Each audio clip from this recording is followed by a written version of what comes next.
Hello, everyone. Welcome to our live session. And today we have with us Shivani Chetty. She is a South African tech entrepreneur, startup founder, and business coach. Currently, she is in India setting up the Indian branch of her event tech company, EventMate, before she jets off to the US to do the same. So, Shivani, before we get into some technical stuff, tell our viewers a little bit about your startup and what problem are you trying to solve with your startup? Okay, so a bit of background information. I left my corporate career to start an event management company. And because of my background in tech, I started developing low-cost solutions for myself because I found that whatever apps or tech that was available in the market, I just couldn't afford. And that transformed into my event tech company where we build low-cost apps and platforms for small to medium event businesses. Okay, great. So tell our viewers a little bit about your new startup, like a little bit about what this company is all about. So our vision is to help at least 500,000 small to medium event businesses across the globe to thrive and grow through the events tech and apps that we build for them. So as you were talking about your startup, so what were the challenges, if any? There were so many. I don't know where to start. I think the first one would be the money challenge, not having investors that would invest in the company, because the events market in South Africa is pretty small. So there was other companies with bigger problems that investors wanted to invest in. And then getting people with the right skill set to join our business was an issue. And then also not being a tech founder. So I started a tech company without having a single development skill. Okay. Right. So I bootstrapped my business with the first 2 years from my own savings because nobody would invest in this sort of company in South Africa because number one, the problem wasn't big enough. We don't have a big enough events industry for it to be a problem in. And secondly, there were other bigger problems that were happening in our country. So investors chose to invest in other businesses instead of our own. And then obviously not having the money, bootstrapping it from my savings meant that I couldn't hire people with the right skill set to work within my business. Yeah. What is the reason to, start your own startup in India? Is there any particular reason or a set of market is there? How you identify this market? Okay, so this is an interesting story that took place in Cape Town at Cape Town Convention Center. Everybody knows Cape Town apparently because of some movie, a few movies. I was exhibiting in Cape Town in the International Cape Town Convention Center, and I had two Indian investors that walked up to me and said to me, hey, this concept would actually work really well in India. We've got a market 100 times bigger than South Africa. We see you are of Indian origin. What do you think about bringing your company to India instead? And that's the seed that was planted for me to eventually open up a branch in India later on. So is there any marketing strategy you follow or you created some marketing strategy to, market your business in India? So the first thing that I did was I contacted businesses on LinkedIn. And by building those relationships, they were able to help me define or create a marketing strategy, right? They told me, you know what, if you want to get in touch with a whole lot of event businesses in India, you're either going to get them through LinkedIn or LinkedIn groups or Facebook groups or on WhatsApp groups. So it's a strategy that I've used throughout my career as an entrepreneur, which is to always ask your market where they live or where's the best place that I can get in touch with you. So any other strategies, like you do have experience in digital marketing, so would you like to touch about that? Yeah, so I do have experience in digital marketing, but it's a little bit different when it comes to tech development, right? Right. Feedback can become a little bit toxic if it's too much happening True. when you're a startup. So we chose to keep our early customer pool very small so that we could contain the feedback that we wanted in order to create a better product for our customers in South Africa, in India, and the United States. Great. Because each one of those countries would require a different version of our app. Right. And each one of those countries would require a different marketing strategies True. because they all speak a different language. True. So this is a major challenge you're facing right now. With the language is also a barrier for you. Yeah, well, yeah, but I'm lucky enough that I've met and connected with a lot of fantastic Indian professionals within the country. So when Right. it comes to digital marketing strategies within India, when we launch commercially later in the year, we will have very young, vibrant Indian voices speaking in different dialects or languages in the country that will push out those marketing messages, which is very important. So as an entrepreneur or to start your own business, it required a certain skill set or like experience, previous experience. So would you like to mention about your previous experience? You do have, I know that you do have experience as an HR, then in a finance department. So would you Yeah. like to touch about that? Yeah, okay. So I think I would like to start off by saying that I always knew that I was going to own or run a business. I wasn't quite sure which business I was going to start, and I was a little bit scared. So as a typical Indian kid, I listened to my parents. I went to university, I got a degree, and I got a job. But my aim within that job was that I would develop the skill sets to become an entrepreneur. I would learn about business. So in university, I worked as a personal trainer. That got me out of my comfort zone. They used to make us do a lot of cold calling to members to come in and do training programs. So I learned a bit of sales there, and also how to speak to complete strangers. Right. Because they had a lot of campaigns and promotions. My first job straight out of university was actually in HR. Okay. Funny story is that I actually studied entrepreneurship. My honors is in entrepreneurship. But at that time, incubators, unicorns weren't really a buzzword. This is pre-2007, pre-Yahoo, pre-Facebook. So the only job I could get was in HR because I had a lot of labor relations or human resource management qualifications. So started off in HR, was part of a team of 4 that handled 6,000 employees across Southern African countries. God. It was stressful, but Yeah, true. it taught me a lot because we dealt with warnings and disciplines and payroll and contracts and labor law and employment and all of those things. So that kind of gave me a job start, a head start. And then within our company, I think a year and a half later, there was a role that came up for business intelligence, Right. which I went into.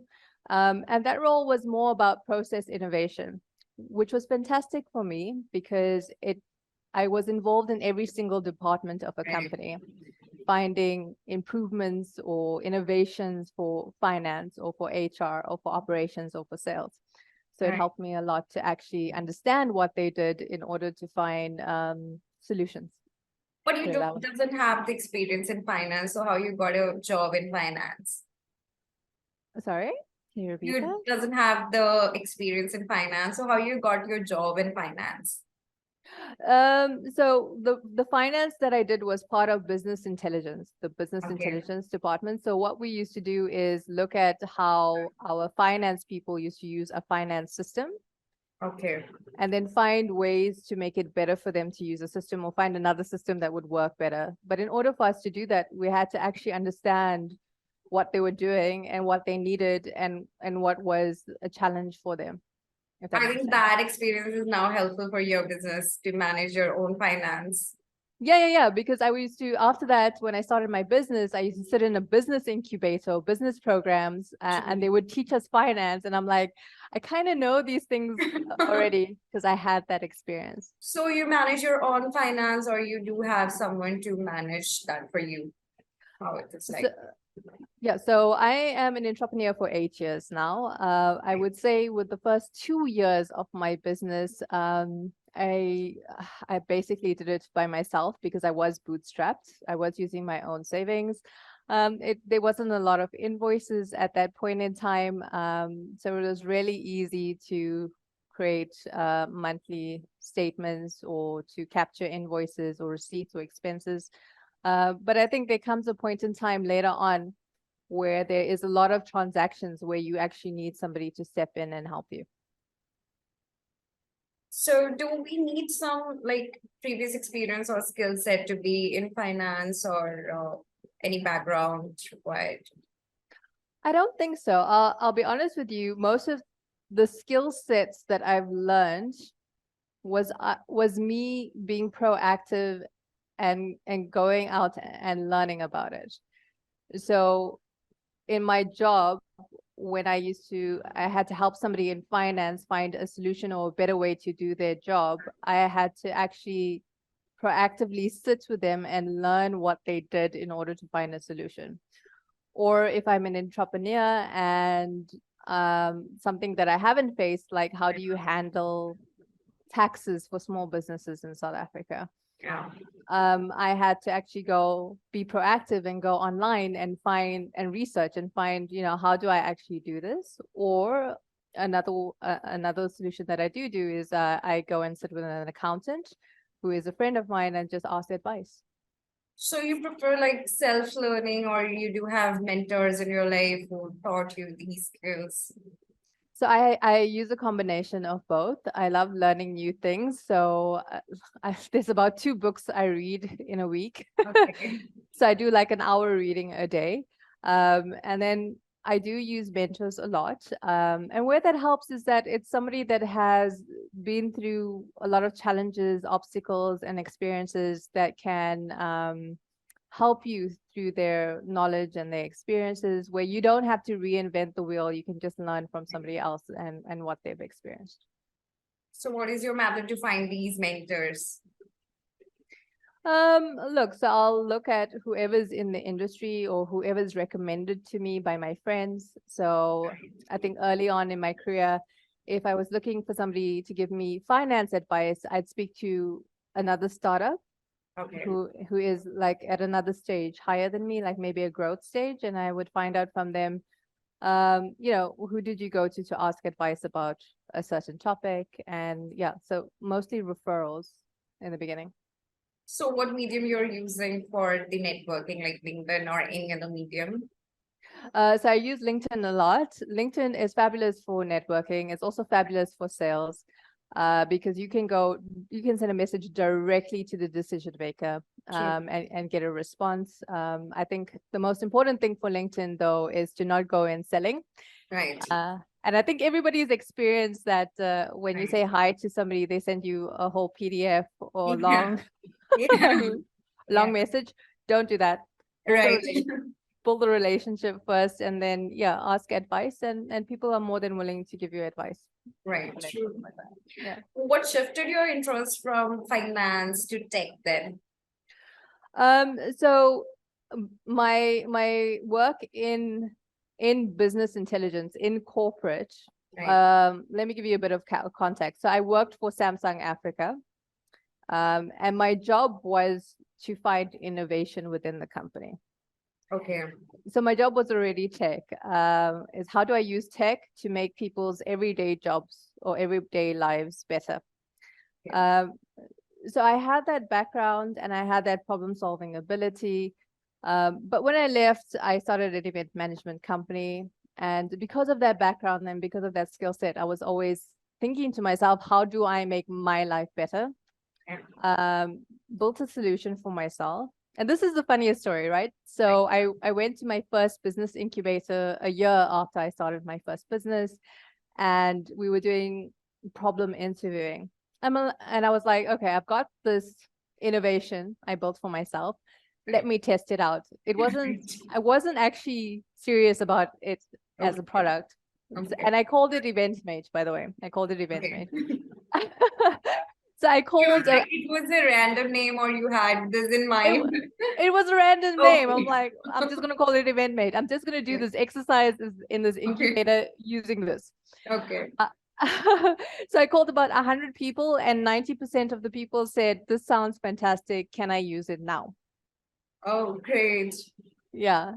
And they told me they would pay for it between 50 to 100 rand, which is about 200 to 400 Indian rupees.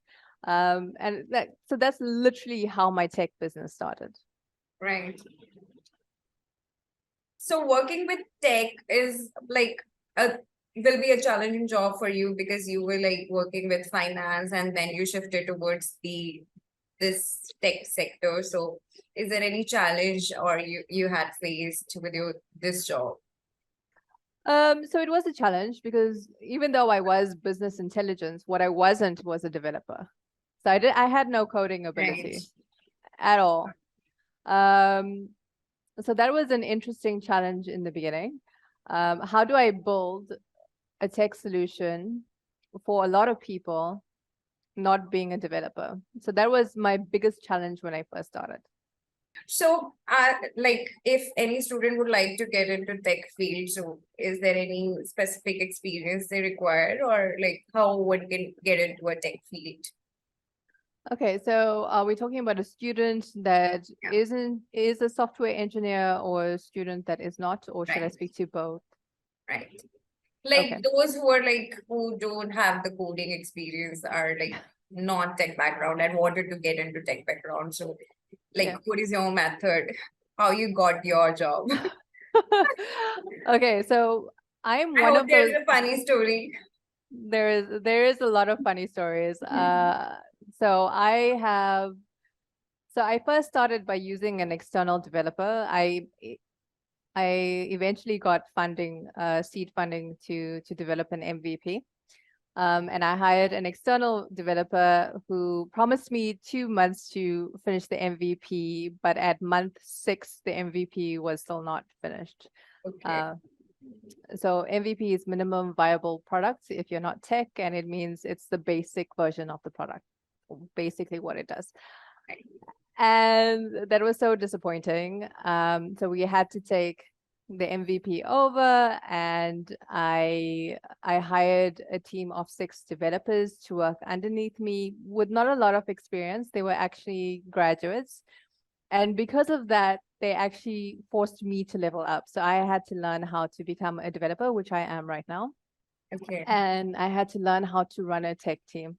Yeah. So I would say to a student that is a software engineer or developer that wants to run a startup, the most important thing I would say to you is to go and find a problem and develop a solution from that problem. People buy from problems that they need to be solved. Okay. If it's a side project and nobody actually needs it, you're not going to make money off it. So the most important thing is if you build something or before you build something, go to somebody and say, is this something that would make your life easier, that would solve a problem, and would you pay for it? And that's how you know you have a product. If it's somebody that is not a tech or it does not have a developer or a software engineer background, I would say to them to focus on another skill set such as sales and marketing, which is another important half of running a tech company.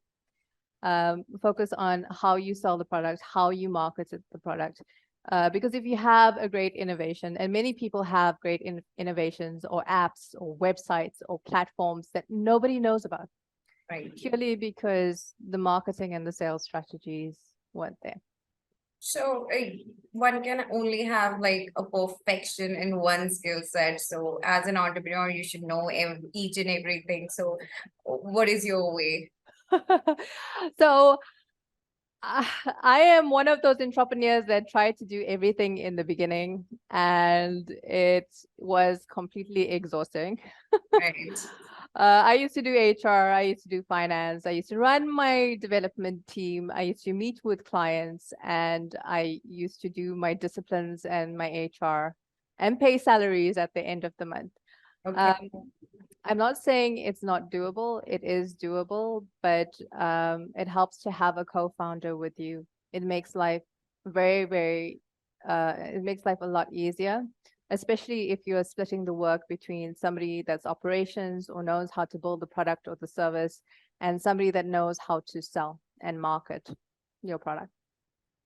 So is there any segment would you like to mention? Like there's a marketing, you need to create your product and your website, your apps, everything. So how you manage all these things all together? So I would say, like, if you're just starting the business, I wouldn't worry about the website yet. Okay. I would first build the basic version of your product and service and get it into the hands of your consumer and hear what they have to say to you, regardless of whether it's tech or not, because that's going to tell you whether or not you have something that someone's going to buy. Right. So that's the first thing. And if enough people tell you that this is something I want to need and that I will pay for, that's when you know you have a product. And I'm going to say that simply because I started in the beginning with a business plan and a website without building the product. So you're learning from my lessons right now. Get the product, put it into somebody's hands that you think is the customer and find out how much they would be willing to pay from it. Then go back and do your sums and find out, with everything that I want to do with the business, including a website, is what the client's going to pay me or the customer going to pay me enough to cover that cost of what I'm going to make, right? Purely because, you're going to have those monthly expenses of a website, domain and hosting cost, marketing and budget cost. True. But it doesn't matter if you're not getting sales through the door. Right. If you don't have a customer, if you don't have a product or a service that a customer actually wants or needs. You got a lot of clients from the LinkedIn. Would you like to share like how you approach people? Yeah, so it's literally a conversation. Hi, I'm Shivani. I'm lucky enough that I will say this, during the 2 years of COVID, I managed to build up a pretty impressive profile on LinkedIn, where people see that I am credible, and a big following as well. So that helps as well, but literally connect with people. I think I did a keyword search on LinkedIn for events and events in India. And it drew up this list of, I think, tons of people in events in India. And I just started adding people, starting a conversation with them. Hey, I'm Shivani. I'm from South Africa. I'm coming to India. This is what I want to do. Would you like to help us test out an app? That's basically the conversation I had with people. And through that, we've got about 160 customers in India just through that. How was the response? Like it took a lot of time to build your network, or it was like a cakewalk for you? It depends on, okay, so there's a few things that it depends on, right? So it depends on how your profile strength and who you are. Do people want to work with you? Or do they see potential in working with you? The second thing I think it would depend on is your value proposition, and that forms part of marketing and sales, right? What does this app or what does this service do? And if I'm an events person, is that something that I want? So yeah, so when we send messages directly to them on LinkedIn, we're like, this is what the app is, this is what the testing does, and this is how the app will help you. And basically through those benefits and value propositions is how we get people to sign up. Last question I would like to ask you, what is your mantra of success? So there is a quote that I use all the time. It's a Muhammad Ali quote, and it's impossible is nothing. So I don't believe that there's anything I can't do. I don't believe that there's anything I can't learn. I don't believe that there's anything anybody else can't do. It's just a matter of dedication and constant effort. True. Thank you so much. It's time for the question answer session. If anyone do have any questions, they can post their question in the comment section, or they can use the raise hand option.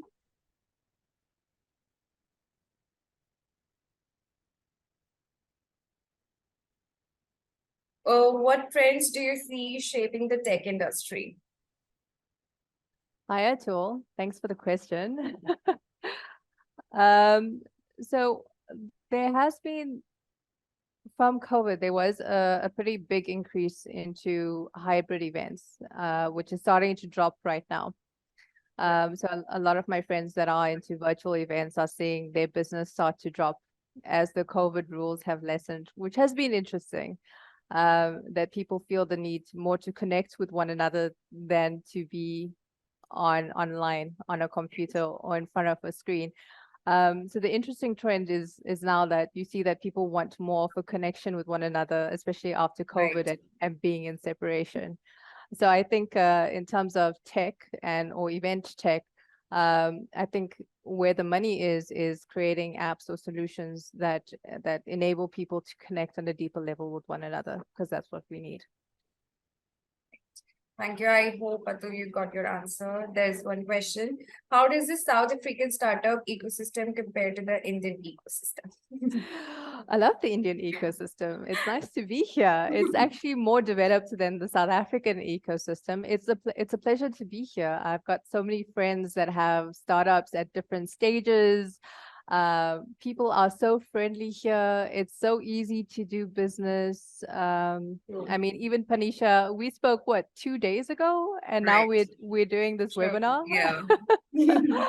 It's so easy and it's so lovely to do business in India. I am so excited about this country. I'm moving my businesses here because I see the environment is starting to develop at such a rapid rate that I would like to be a part of the amazing future that is in India in the next 10 to 20 years. Right. Any other questions?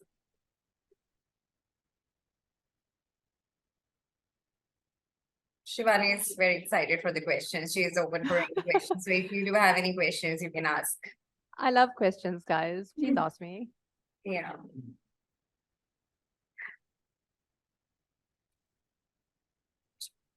So there is one more question. How do you measure startup success as an entrepreneur, and what metrics should founders focus on? That's interesting. Because there's the intrinsic success and there's the extrinsic success, right? And sometimes it's a constant battle because in the beginning you are constantly failing. There is a lot of mistakes. Not a lot of people believe in you. I think, for me, family and friends mostly told me to go get a job, but this is, it's not going to work. So you constantly fighting off negativity. So I think, in the beginning, it's all about intrinsic success and how do you build that confidence in yourself that when not everything is going right in your world within the first 5 years, how do you keep pushing on? Right. Because the failure rate for startups in the first 5 years is about 95%. It's massive. Purely because it's a learning curve. You're learning about your business, you're learning about your customers, you're learning how to sell and build a product. So I think within the first 5 years, building yourself intrinsically in terms of confidence and in terms of knowledge and experience within your startup is the most important thing. Whether you fail or not, whether your startup is successful or not, and whether you make $1 million rupees or not, right? I think after that, then you can start focusing on your startup metrics, which would, in the beginning, it would be sales, right? And I'll tell you why. It's the biggest lessons I had to learn to change from an employee mindset to an entrepreneur mindset. The employee mindset is, I will build all of these different structures within a company. And then the company will run successfully. So if I have HR in place, if I have marketing in place, if I have my ops or my finance in place, I will have a successful and a well-run business. And that's not the case. Right? Even a business plan. If you think about a business plan, what is a business plan? A business plan is so that I can go to a bank and get a loan, right? A business plan is so that I can go to an investor and get funding. But even with that, you need to understand what is your sales, what is your marketing, what is your metrics. And all of it, what that comes down to is essentially is understanding your customer, putting the product and service in the hands of your customer and proving that there's a real need that somebody would buy. So I think like for me, first 5 years, concentrating on building yourself intrinsically in terms of your self-confidence, Right. and then also your selling ability. How do I sell this product? If I put it into the hands of the customer, what are they saying to me? If it's not the product that they want and they want a little bit of a variation of it, how do I change it to give my customer what they're actually asking for instead of what I think that they need? Okay. It's important to have a feedback from the customers itself. Yeah. Yeah. Because first 5 years, you're just looking at pushing sales. Don't worry about HR. Don't worry about marketing. Just get that money through the door, because it becomes very difficult, in the first year if there's no money coming into your business. So first 5 years, cash is king. Focus on getting the product into the hands of your customers and getting sales in, and work on building yourself internally. Right. We do have one more question. What motivated you to start a business in India? Look, so I'm very ambitious. India is like a step to global domination. Now I'm kidding. Oh, I want to rule the world. No, let me see. Well, India is tech capital. I mean, most businesses, if they want to run a tech company, they have developers or they have a branch of their company in India. There's also other factors, like South Africa is now going through a power crisis where I think there's about 8 to 10 hours a day there's no power or electricity in India. I mean, in South Africa, sorry, which made the move from South Africa to India, because I am of Indian origin, much easier. Right. Because we're talking about a country that has the tech capabilities that I need, people more skilled with it, and low cost internet power. So the move to move businesses from South Africa to India was a no-brainer for me. Also, you're learning Hindi. I am learning Hindi a little bit. Would like to say something in Hindi. मेरा नाम शिवानी है. Oh, nice. मेरा शहर Pretoria है. Nice. So, any other questions?